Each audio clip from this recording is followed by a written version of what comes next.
What is up? What's good? Welcome into the OnlyBets Sports Podcast, Thursday edition, alongside Stern Bets. I'm the Prince of Picks. We'll be joined by Drew DeLucchi soon. What an action-packed day we have today for you guys in the world of sports. Of course, we've got Major League Baseball back.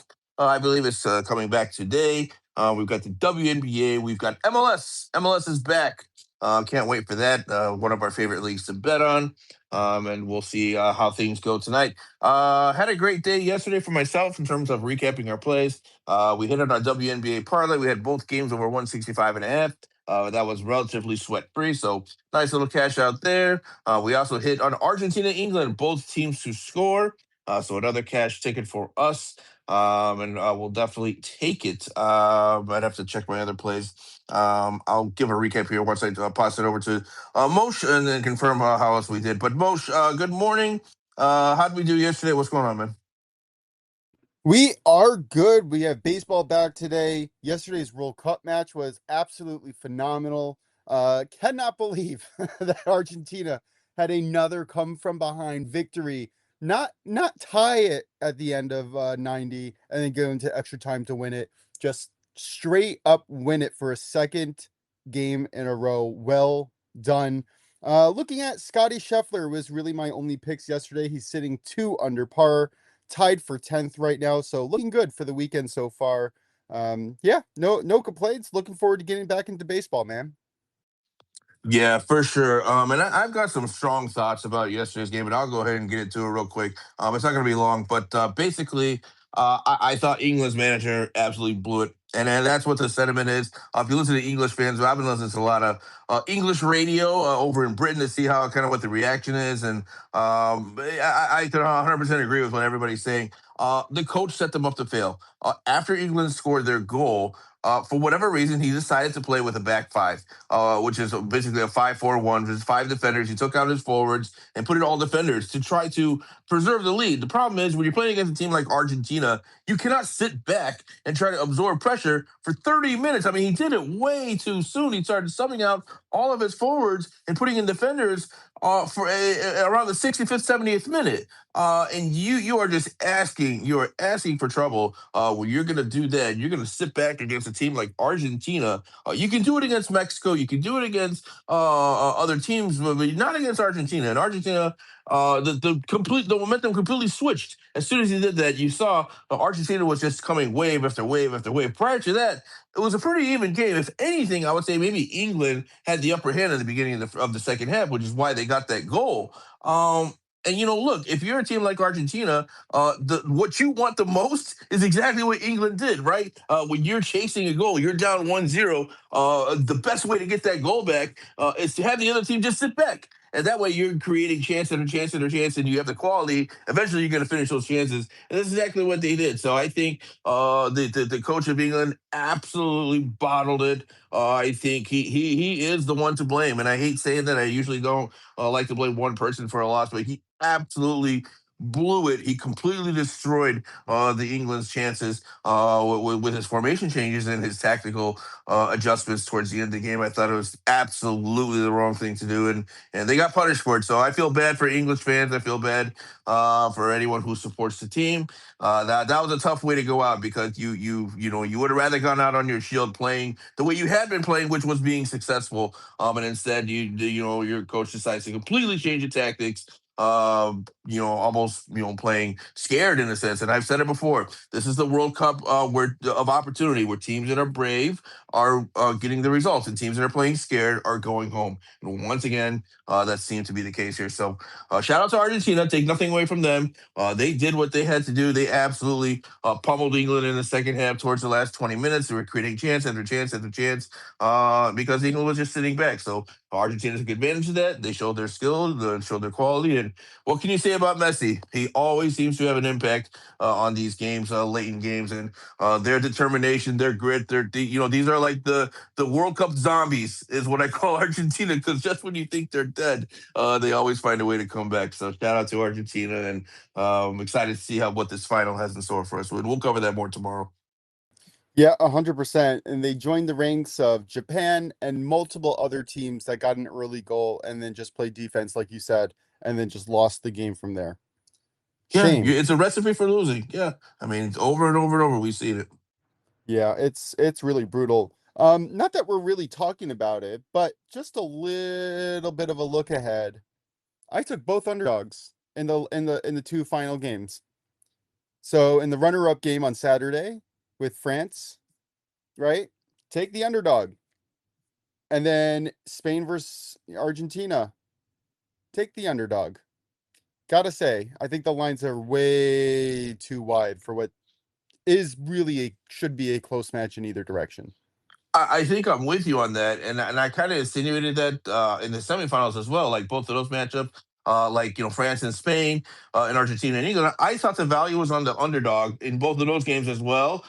Which, by the way, if you ended up betting that, that probably was a nice little payout there, especially if you parlayed it, which I was considering it only because of the fact that I felt like it was a 50-50 in both games. And I think that, again, in this one with England and France and Spain and Argentina, I think it's a 50-50. So if you're able to get one team at plus money, like I think the value is on that team because I don't see much in between either of these teams. So you just have to wonder because of the way that England lost, how are they going to come out against in the third place game? In that they heat, they're probably going to be tired, right? They came from altitude to Mexico, playing in the heat in Miami before they played against their game yesterday against Argentina. Now they're going to go back into the heat again on Saturday. So you have to wonder if who's going to play, right? For number one, who's going to play, and number two, what's their fatigue level, and number three, how are they emotionally coming off of that kind of a loss where France was never really in it against Spain. That was a different story, but.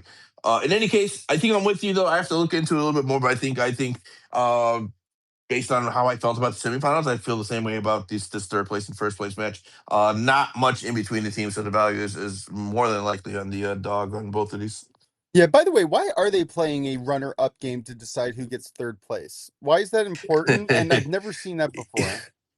Yeah, it's just tradition, Mosh. It's a thing that they've always done. There's been a lot of controversy about that as to whether or not this should even be played. Is it worth being played? The teams don't care about it. Like I'll be honest with you, nobody remembers who finished third place. I couldn't tell you who finished third place in even the last World Cup that we just had in 2022. I don't remember.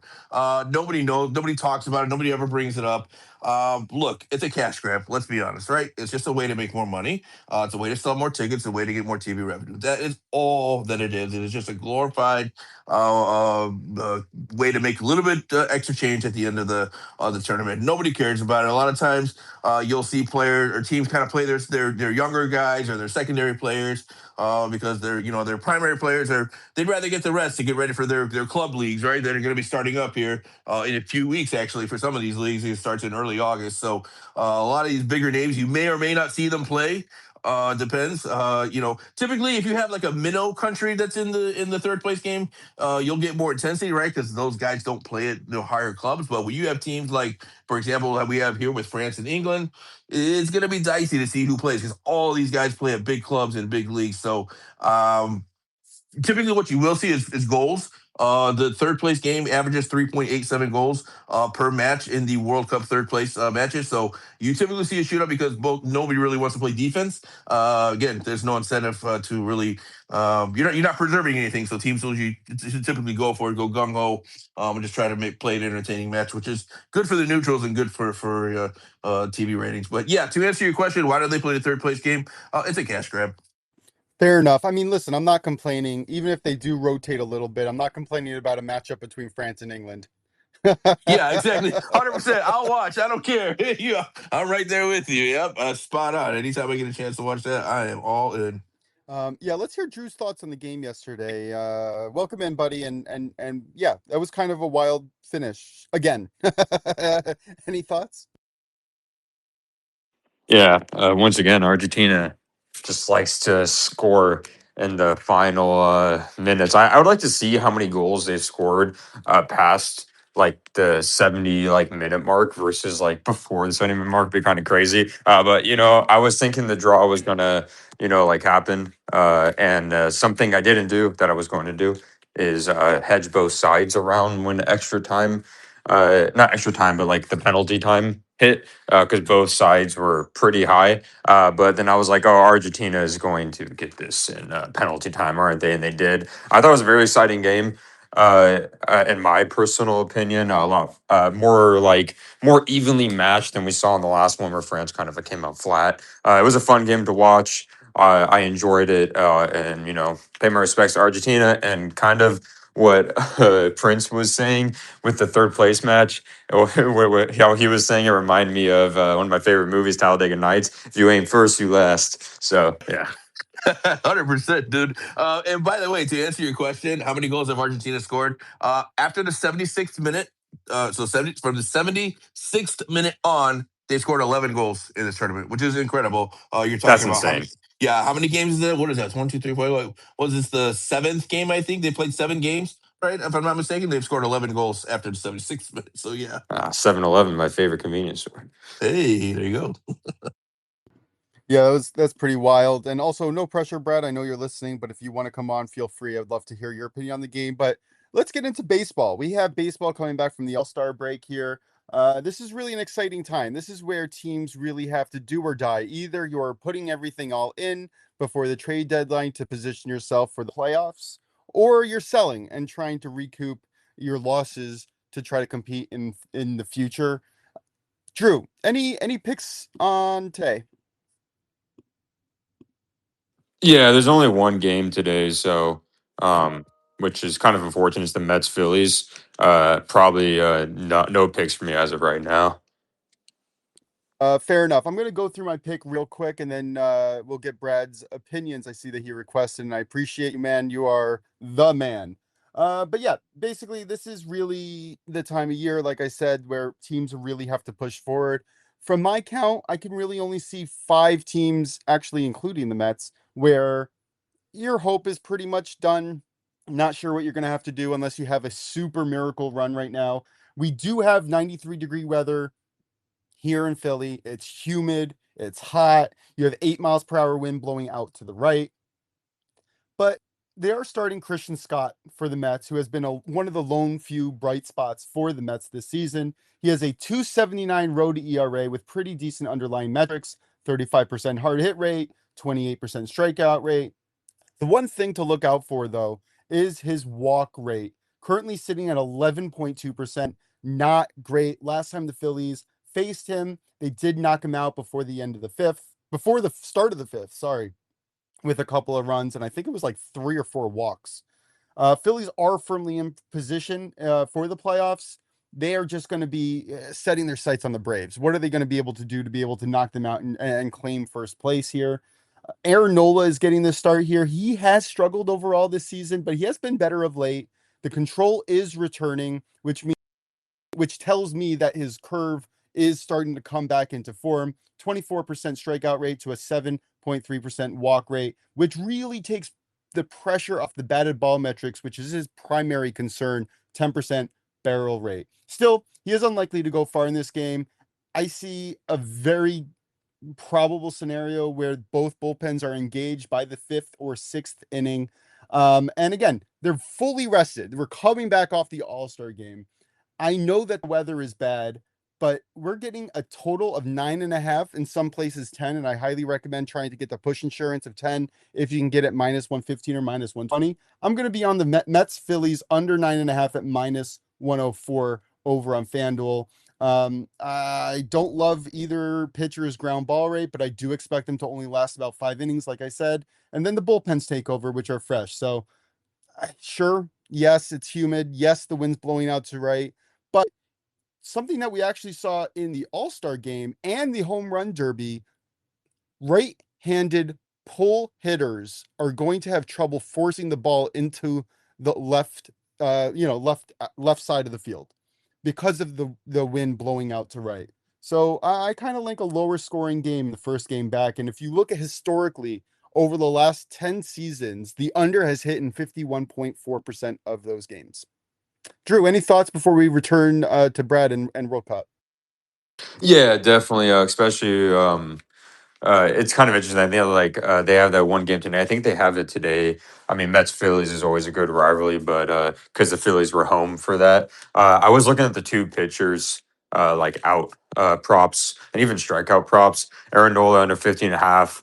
I was looking at, but it's like very juiced. And then Christian Scott is like over 14.5 at juice. So I like your overall take on it. I like the under for this. I think this over under is a little too high. I know they think the ball is going to travel with, both these starting pitchers to the point where Christian Scott is, he's relatively newer. And then Aaron Nola has been struggling off and on. But we've seen the Mets offense is really just Juan Soto or bust, it feels like. And we don't know what Phillies offense we may necessarily get. And there could be kind of some all-star game hangover at the end of the day for the Phillies. It was euphoria for them. They got to host it at their stadium and stuff. And then the first game back from the all-star break, we may see some rust, a little bit of rust. So, yeah. Yeah, I definitely agree with that. The bats should be a little bit slower than normal when they are in full swing, pun intended. All right, Brad, we're giving the court to you. I think Prince had something. Oh, sorry, Prince. Yeah, go on. Yeah, just real quick, I do have one play here that's going to be starting pretty soon. So for our live listeners, you guys can get this in, and maybe some of our podcast replay listeners as well. But we got a 1 p.m. Eastern kickoff in the Conference League qualifying for UEFA. We're looking at Vikinger taking on Stjarnan. We played this last week over 3. That cashed. We're looking at a 3-1 aggregate score right now with Stjarnan leading. Vikinger at home. I expect them, of course, needing to chase 2 goals. I think we see a lot of goals again at this one. So I'm going to go right back to the well. We're going to play over 3 goals again with Vikinger and Stjarnan, and that comes in at around minus 140. Shop around. You might be able to find a better price. That one was on DraftKings, but just wanted to get that out there real quick. But let's go ahead and bring in Brad. Brad, good morning. Thanks for joining us. First of all, how much are we ripping Thomas Tuchel today? Well, I don't feel like I have to say anything in regards to that. You just need to log on to your social media and you'll pretty much see every British media outlet trashing Thomas Tuchel. And he made some mistakes, let's be honest. And the one thing I will say is everybody's human. And this is really his first major time with England at one of these events. So, yeah, he was a bit too conservative. But the one thing everybody needs to understand is England is not a possession team in itself. The way that they are most successful is on the counter. It's being aggressive, it's high pressing. And the problem with that is there's teams who are possessive and have the ability to get out of pressure. Argentina is one of those. The biggest problem was England stopped attacking. They just kind of let them have the ball. And you'll see that all over social media. And I think if Thomas Tuchel could do it over again, he wouldn't make some of those subs he did. I think some of those subs were wrong. I think some of his personnel decisions were wrong. But, he's a really high profile manager who has an insane amount of experience. And everybody needs to know he's a very defensive minded coach. So that's a type of tactic he has been employing for years and years and years. And it has led him to a Champions League championship a long time ago. But that's neither here nor there. That was an amazing game. I like to just celebrate greatness. And last night we got to witness a very great moment in football history. And we've got to witness back to back. And to go back to that question you actually mentioned, how many goals have Argentina scored later in the match? Well, just the knockout stage alone, they've scored 3, 3, 3, and 2. Well, everyone except for 2 goals has come after minute 79, if you include stoppage time with Switzerland. And that's just an incredible, incredible thing. You've seen these teams sit back on Messi, and that is like the recipe for disaster. England were giving him the ball wide open on the wing to serve in cross after cross after cross. It doesn't matter if his name is Messi or Bradley or Prince or Joe from the corner store. If you give him the ball wide open to serve in balls on top of your goalkeeper, there is a really good chance you're going to end up conceding. And, they did. They didn't close out on Enzo, absolute rocket, but removing the defensive part of the midfield was the key for me. Declan Rice was having a great game. Changed that, got rid of some of those high pressing attackers like your Anthony Gordon. So some of those were just, I think, poor decisions. But we can move on from that one. We have a lot of matches today. If you guys wanted to talk about it, today is the return of our beloved Major League Soccer in the US of A. How brilliant. And of course, in a very American way, we're going to kick the US of A League off where in Canada. Toronto is playing Montreal up there in Quebec. What we know about Montreal, they're a home scoring team. Toronto is a both teams to score team. Most likely, you're going to get both teams to score in the over 2.5 goals if Josh Sargent is playing on the away end. So you want to make sure that the Toronto lineup is intact, but you also got a really high profile matchup. Chicago Fire's taking on the Vancouver Whitecaps. I've already sent this out to the Dub Clubbers. I'm looking at goals tonight. Chicago Fire is a home scoring team. They're a conceding team, not nearly as much as they have been in the past, but they do it at home. Mostly they're giving up goals. And in Vancouver, they smash their totals away from home a lot more. You want to make sure that Thomas Muller's in the lineup. You want to make sure that Brian White's in the lineup. You want to make sure that Sebastian Berhalter's in the lineup. So those are key important parts. But irregardless to that, I see goals. It happens in their history. It happens frequently in the league. It's happening leading up in all of their matches. So that's my expectation there. You've got the Norwegian Elite Syrian playing today, Vålerenga taking on Alesund. I'm going to be looking at goals live there very early. It's just above that key 3. And we want that push condition, even though both teams smash the over 3.5 when they hit the over 2. It's a weekday, so sometimes you get different type of results. So that's something I'll be looking at. You also got to make sure you're looking at Bolivia. For those who have it, the Bolivia Primera is finally back. There was social unrest for months, postponed games in the league, but they're back playing. And what they're doing, as they always do, is score goals and concede goals. So you see high totals. That's right there above the number. I'll probably be looking at that live as well. And there's many other things throughout the weekend. The World Cup is brilliant. We're about to watch Spain. I've talked about Spain. I gave out one future on this tournament, and it was Spain to win the World Cup at plus 450. Now, I was sweating bullets last time about France, and you guys talked about French and how France came out flat. But my argument to that statement, which I have seen a lot, is really that Spain negated what France is successful at. And in world football, in international football specifically, the best system and the best team, not necessarily the best set of players, have typically gone very far. You've seen that with Messi. Yes, he is a different level, but you're Spain, who possesses and does it to where France couldn't even get the ball. On average, Spain recovers the ball every 14 seconds, which means their opponent only has 14 seconds to do something with the ball every time that they get it. And that is difficult when you're chasing and chasing and chasing. And you don't want Mbappe, Elise, Dembele chasing the ball. You want them on it. So Spain negated that. Now, this is going to be a tactical battle in the final. It's very difficult to say. Of course, I love where we're sitting with that plus 450, but it's messy. So I'm absolutely terrified, but I'm excited. So get excited for a wonderful event this weekend. It could be the last time we ever see the GOAT on a world stage. Yeah, so really quick, just to touch back on Tuchel, just real quick. I think it's important. I think you made a good point. It's important to remember that he did get this team to the semifinal, right? So, and honestly, he's made mostly good decisions throughout this entire tournament. So I think that can't be forgotten. And let's face it, they've showed a strong mentality, which is something that this British team has been criticized of in years past. So I think there's a lot of good that Tuchel has done. Did he blow it in the last game? Yes, he did. Was it the wrong time? Yes. But I don't think that should be necessarily an indictment of him as a coach. I think, the British media kind of goes a little too far with it sometimes, and they really, I would say, overly criticize him at times. So hopefully, people will kind of realize the reality behind the situation, which is that he is a good coach and he did get this team pretty far in the World Cup. And I mean, look, they lost to Argentina. They lost to Messi, the defending champion. So I mean, it's not like that's nothing embarrassing in that situation to lose a team like that. But other than that, I'm just curious about the MLS today. Of course, we're super excited that the MLS is back. One of our favorite leagues to bet on.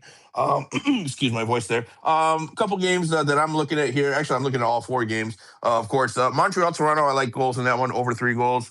is what I'm going to be playing at -110.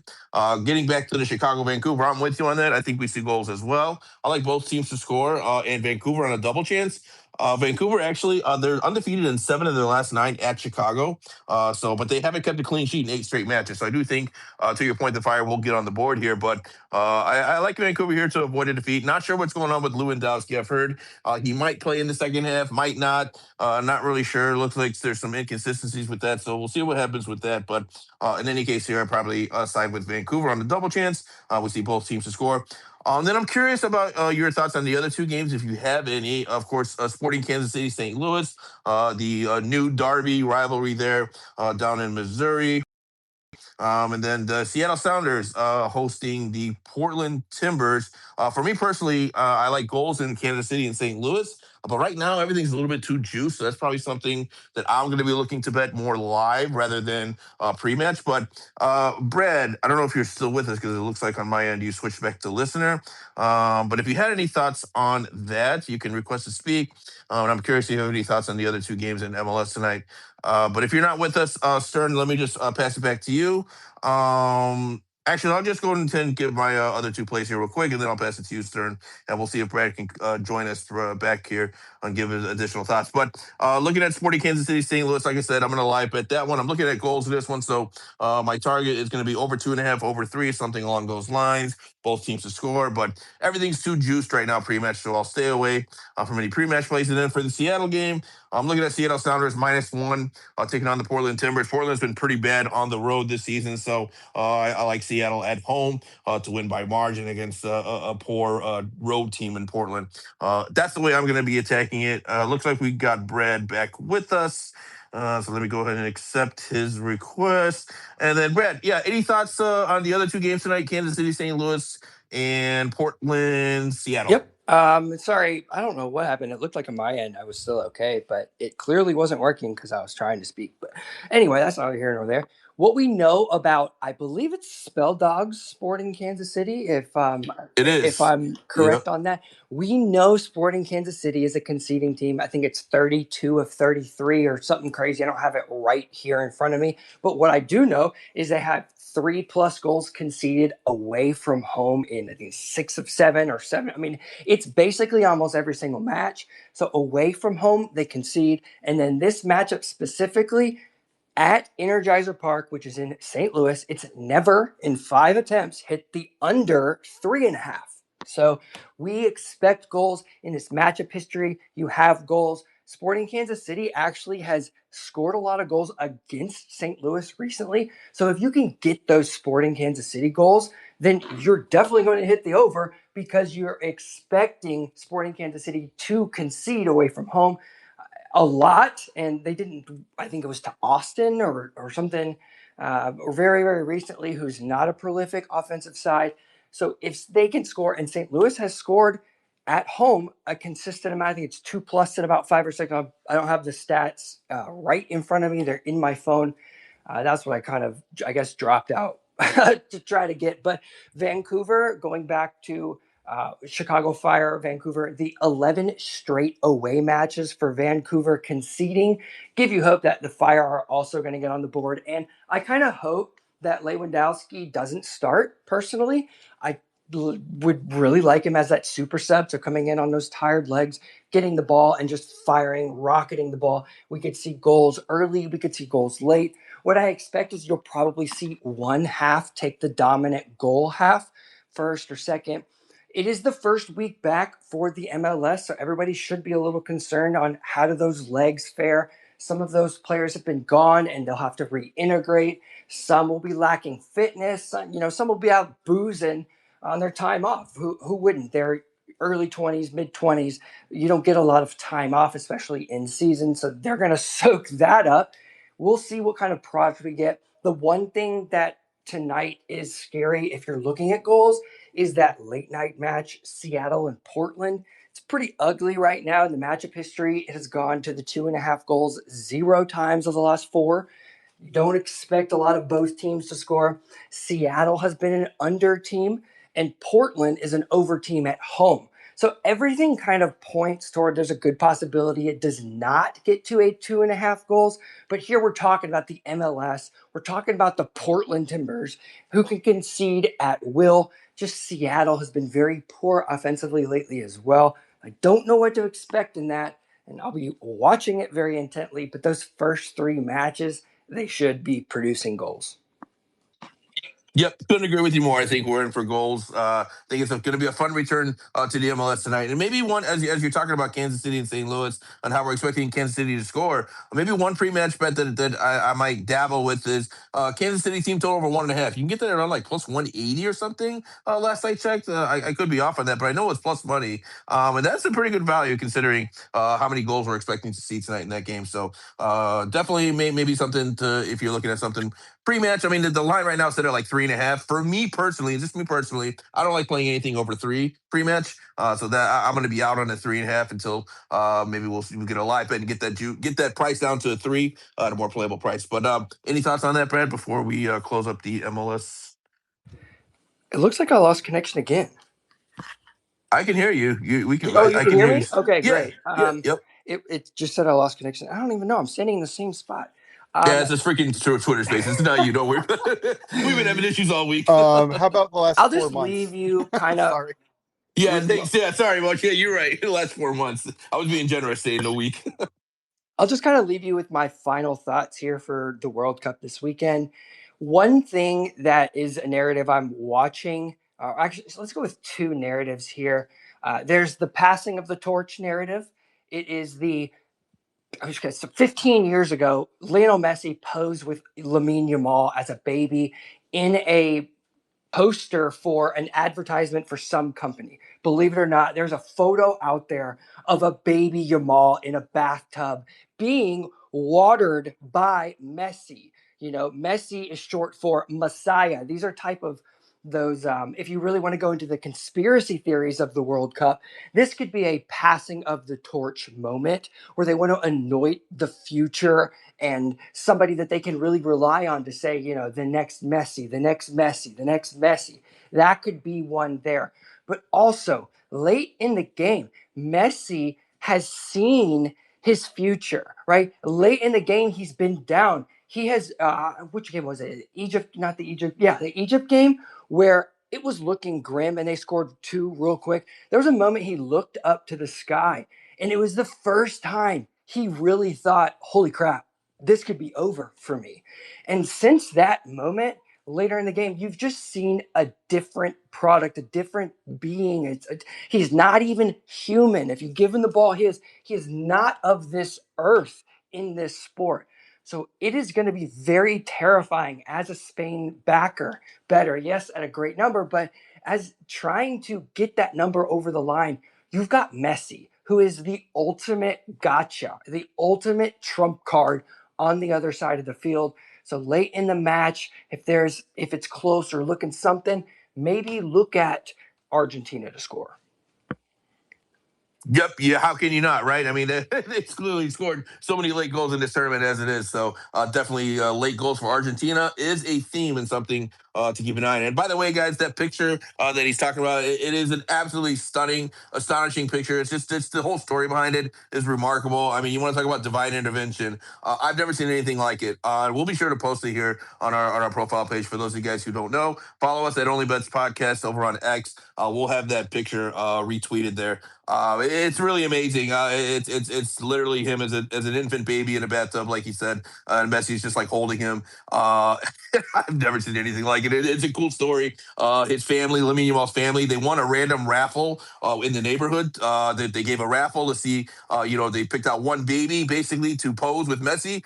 It randomly happened to be Lamine Yamal. There's no connection between them other than that, and so it's just by absolute happenstance and luck. And you can say fate. That he was selected to pose in that picture, and 20 years later, here he is playing in the World Cup final against him. Just something that you would only see in the movie. So really amazing story there. Cool. All right. Thanks, Brad, as always, for your soccer input. Let me pass it to actually, Drew. I'm passing it to you, dude. You've been sitting on the sideline for a while. Any thoughts on soccer? I know World Cup is coming to an end. We've got the third place game on Saturday. And then the final, of course, on Sunday. Any thoughts on either of those games coming up or anything fact related that we want to get into? Oh yeah, for sure. I thought that story was very interesting with what Brad said with the Messi thing and the me in the mall. I mean, I know you could say it's passing the torch, but what if he just did that? Was like, hey, I'm going to face in the World Cup before I retire, but I'm going to basically train you so I can beat you first. That'd be kind of funny, but no, I don't really have any other takes. Yeah, for sure. Yeah, just an amazing story. Okay, Stern. I'm gonna pass it back to you. I do have a WNBA play that we can get into in a little bit, but let me pass it back to you. Anything else that you want to add for soccer, World Cup, MLS, anything like that? I'm actually playing a number of these MLS games according to my model. And well, I'll give one out simply because Michael is here. I like Sporting Kansas City on the money line here.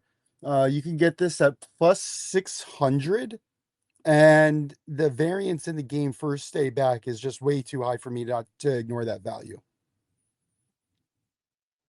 I think that's a good look. And by the way, and then I don't know if Brad wants to comment on this or not, but if I'm not mistaken, I thought Kansas City started looking better before we entered the break. I have to go back and look at some of the results, but if memory serves me correct, I think they were starting to get some better results as they were winding down towards the break, and they weren't looking quite as bad as they had it to start the season. Of course, they were like conceding like 4 or 5 goals every game. It felt like, but I thought they started to shore up things a little bit. And Michael sent me a message this morning, made a good point. They've added some defenders over the break, have Kansas City. So we might see a little bit better, improved Kansas City defense coming out of the break in the rest of the season. So something to keep an eye on. But yeah, I think there's a ton of value, personally, myself, on getting Kansas City at plus 600 on the money line. I think they're being a little bit undervalued, in my opinion. I'm not so sure St. Louis is worthy of being a big favorite in terms of getting plus 600 for their opponent. So don't think Kansas City is going to be quite as bad as they have been, but we'll see what happens. All right, Stern, where did you want to go next? Did you want me to just run into my WNBA and then we can Yep, go let's from roll there? with it. All right, cool. So yeah, one play tonight, guys, in the W. We're looking at the New York Liberty taking on the Dallas Wings. It's a 9 p.m. Eastern tip-off tonight.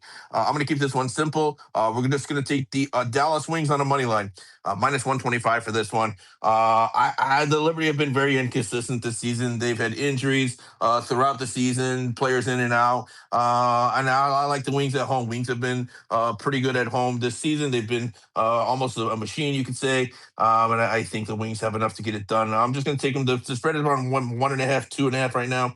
I don't want the points. Just give me the money line here, minus 125 for the Dallas Wings hosting the New York Liberty. Hey, real quick, because I bet this morning, and my bet got voided over on FanDuel.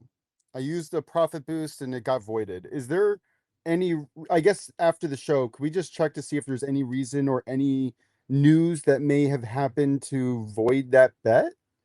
What bet is it? Yeah, shouldn't have. It was the New York Liberty versus the Dallas Wings. And I'm not even honestly seeing it now as a game. Maybe it got postponed. I'm looking on DraftKings, and it's available here. And, you can bet it, everything on it, and everything. So I'm not really sure. Maybe we'll talk about it afterwards and see. I can try to help you with it and see if there's any information or updates or anything. Yeah. That's why that may be. But on my end, Yeah, the everything looks game okay got for right now. postponed to the 20th. Oh snap! Yep, that's what Sorry, I just found. sorry. I was like, I really Oh, wanted my damn. Oh boost wow. back. Come on, man. Gotta work with Oh us a little man. bit. Sorry, Uh, sorry for okay. bringing that down. No, it's It okay. was due I'm to glad you said travel that. issues. Rather than That's what they say. travel issues. Okay. But will From New this It York might to be. It might be Dallas. continue? weather. Okay. Is there something? What's going on in New York It or might be Dallas? weather. Okay, That's my interesting. guess. Okay, maybe so. Is that still a good bet though for the when it's going to be played? Okay. Yeah, yeah. I don't think it matters when it is because right now Dallas they've won 5 in a row. They're 7-3 at home. So I mean, you know what? The only thing I would say is it depends. Who's going to play for the Liberty? Because if the Liberty are full strength, then I probably like the Liberty. But right now they're not. So I guess it does kind of matter because now they're getting an extra week to get some health back. So I would say stay tuned to that. We'll revisit it. I don't know if I like it as much next week. It all depends who's going to play. So Sounds good. Thank you, sir. All right. World Cup fact of the day. Are we still doing that until the World Cup's over on Saturday? Yeah, if Drew has one, you got any facts of the day? Yeah, I might as well, of course. Yeah, because the World Cup's coming to an end, sadly. But like we all know, it had to end Yeah, only eventually. two more. It's Yeah, I know. Only two more facts of the day, I know. Drew. Well, you want the crazy part is like we all look forward to the World Cup, but then the World Cup final, but when it happens, we get sad because it's gonna be over. So it's I love because like just for the football season, we get sad when the Super Bowl happens because we know football's gonna be over in that case. So I would say my Yeah, but the yeah. good hold on. The good news is we got MLS though, Drew. You can tune over to MLS where in the NFL once the Super Bowl's over, you got nothing else. So all of you who've been enjoying this World Cup, come join us over on the MLS. Let's keep this momentum going. Let's see if we can grow this league into something more reputable. Sorry, I had to just throw that little plug in there for the Oh, MLS. Go definitely, ahead. completely understand that. I have one. It's a final fact, so might as well. We're getting to the finals. Which nation has the most World Cup final appearances without ever having one? Netherlands. They appeared in 74, 78, and the one I will never forget, watching the hotel in Central America, 2010. Went to extra time. I think that one was against, I believe, Spain, right? Yeah. Yep. One of the ugliest World Cup Oh finals of yeah. all time. But I found If you that know, you know. interesting. They went to three World Cup finals and 0 Nothing for but 3. yeah, they're the best team in my opinion that hasn't won a World Cup. I think the Dutch are. And it was Spain before they won that one in 2010. But yeah, that was a bloodbath, by the way. That World Cup was. I remember it Hey, was horrible. Prince, if Yeah. you had to guess, what club team in the world has produced the most players in the World Cup final over the last three occasions? So that's the 2026, 2022, and 2018. What club team has seen the most players? Well, France was in 22 and 2018, and I know there's a lot of PSG players that play for France. I'm gonna take a guess and say PSG. That's a very popular guess. The answer is Atletico Madrid. So, Spanish side, Atletico Wow. Madrid has seen the most players in the last three World Cup finals. And I think that is just spectacular that it is not a top five, top six team. And it just shows you the depth of quality of world football. I'll be honest, you could have gave me a top 10 and I would have never guessed Atletico Madrid. That's incredible. What an accomplishment for them. Just shows their pipeline and their talent level. Yeah, I would have guessed Inter Miami. I'm just kidding. I'm kidding. Yeah, yeah. Well, it depends how many people Messi wants to bring because that's how you get on the team. If Messi says you're Yeah. on, And you're on. if Shout out Argentina to Rodrigo win, De Paul. if they win the World Cup final, there is a good chance that we will see the first and maybe only ever MLS Ballon d'Or. Incredible, incredible to think of. Just when we thought the MLS was going nowhere, then comes Messi to save the day. All right, Stern. Anything else? I know since we got Brad, he has to give us our question of the day. So if we're ready for that, did you want to bring him? Go ahead and transition to that, or anything else that you got on your Yes, mind? let's do that. I did just want to mention that I would ideally love to have a get together for all the people in our show, especially, Prince, you and I and Drew. The activity that I want to play with you guys, and ideally Brad's there too. I want to play Rocket League in real life with you guys. And if you haven't seen it yet, go look it up. It's phenomenal and it looks a lot of fun. All right, Brad, what's our question of the day?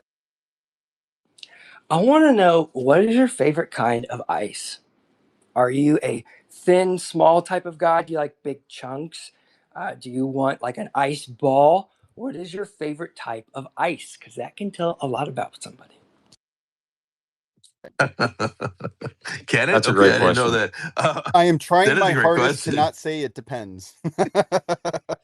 Yeah, don't say the defense, Mo. Just answer the But question. it does depend. Oh my God! All right, you go first. Break it down for me, Mo. Look, Why does it all right. depend? It's not going to depend. I like crushed ice so that like when you're eating it, like almost like a slushy. I like that a lot. I'm with you. I'm crushed ice as well. Something about it just is more appealing to me. I don't know if it's colder or not. Maybe psychologically it feels like it's colder, but yeah, I'll take crushed ice all day.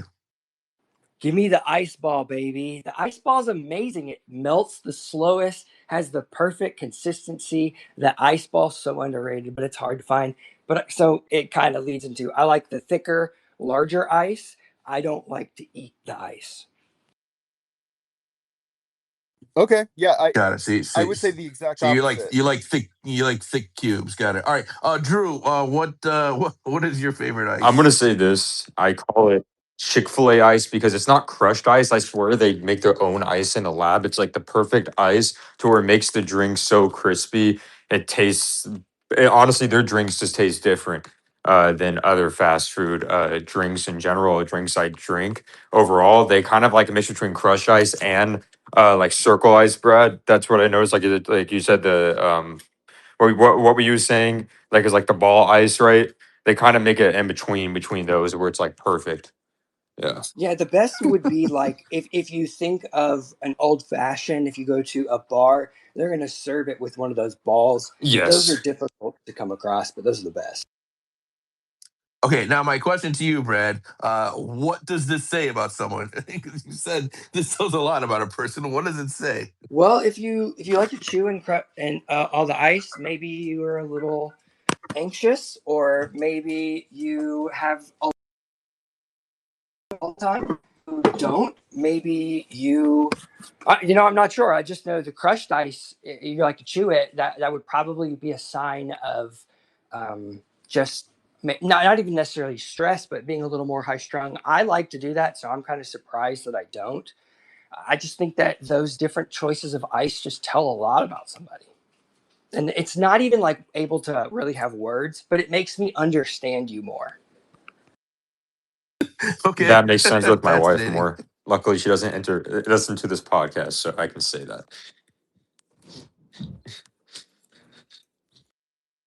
Stern, any other thoughts on this? No, not really. I will say that when I have cocktails, if I have the big ball of ice that Brad's talking about, I do enjoy it. I do. Something I will say though, when I make cocktails, which isn't often, but I was a bartender for many, many years. So when I do, I actually incorporate how much ice I want melted into the drink by the time you're finishing it. And what I mean by that is I will generally layer the drink so that the drink remains consistent as it melts. So you kind of put all the alcohol in the bottom, you'll mix it up a little bit, but then you'll kind of cascade it through the drink so that as you get to the more alcoholic bits at the bottom, you also have more water essentially mixing in with it so that it mostly retains its, consistency throughout your experience. I'm sure our European listeners are like, I hate you guys. Getting ice One everywhere. hundred percent. Ice is the most fantastic invention, I guess you'd say, or just integration Discovery. into a drink. Discovery. Yeah, discovery. It's amazing. I have one of those ice machines that I got a while ago. You know, the ones that you could like you see on like TikTok. I got it for like on sale a couple years ago. My wife uses it crazy because she eats ice. It's like the ice you're kind of talking about, Brad, where it's shaped like a dot. You know, like the dot candy, like that kind of ice. And like she loves that kind of ice, and I use that ice all the time. And I think it's like the perfect form.